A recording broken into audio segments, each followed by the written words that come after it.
Municipal corporation 69వ ward councillor కాకి గోవర్ధన్ రెడ్డి పాదయాత్రకు వచ్చి దర్శించుకున్నారు. ఇక చంద్రబాబు ఏపీ సీఎంగా మరోసారి బాధ్యతలు స్వీకరిస్తే భద్రాచలం రామయ్యను పాదయాత్రగా వచ్చి దర్శించుకుంటానని మొక్కుకున్నారు. దీంతో 20 మంది అనుచరులతో ఈ నెల 20న పాదయాత్ర ప్రారంభించి నిన్న సాయంత్రం తెలంగాణ రాష్ట్రంలోకి ప్రవేశించారు. ఈ సందర్భంగా స్థానిక తెలుగుదేశం పార్టీ నాయకులు కాకి గోవిందరెడ్డి బృందానికి సాగతర స్వాగతం పలికారు.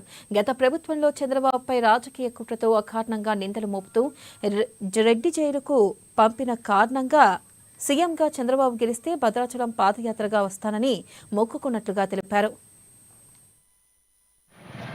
అన్యాయంగా అక్రమ కేసులు బనాయించి అన్యాయంగా అరెస్ట్ చేసి జైలుకు పంపించిన తరుణంలో తీవ్ర మనస్తాపానికి గురైన సెప్టెంబర్ 21వ తారీఖున నల్ల దుస్తులతో ఉపవాసం ఉండి చంద్రబాబు నాయుడు గారు త్వరితగతిన జైలు నుంచి విడుదల కావాలని, ఈ రాష్ట్రానికి ఆంధ్రప్రదేశ్ రాష్ట్రానికి ముఖ్యమంత్రి కావాలని, అలా జరిగితే మా తుంగలాం గ్రామం విశాఖపట్నం జిల్లాలో తుంగలాం గ్రామం నుంచి గ్రామంలో గల రామాలయం దగ్గర నుంచి భద్రాచలం రామాలయం వరకు పాదయాత్ర చేసి వస్తానని, శ్రీరాముల వారిని దర్శించుకుంటానని చెప్పి మొక్కుకున్నాను.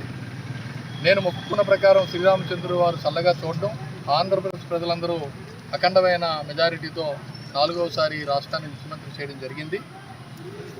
ఆ క్రమంలో మొక్కు తీర్చుకోవడానికి ఈ నెల 20వ తారీఖు బుధవారం శ్రీరాముని జన్మ నక్షత్రాన్ని పునర్వసు నక్షత్రాన ఉదయం 6:45 మా గ్రామం నుండి బయలుదేరాం. ఇవాళకి 10వ రోజు. రోజుకు 30 కిలోమీటర్ల చొప్పున నడుచుకుంటూ ఇక్కడ రావడం జరిగింది. ఇంకో గంట పాదయాత్ర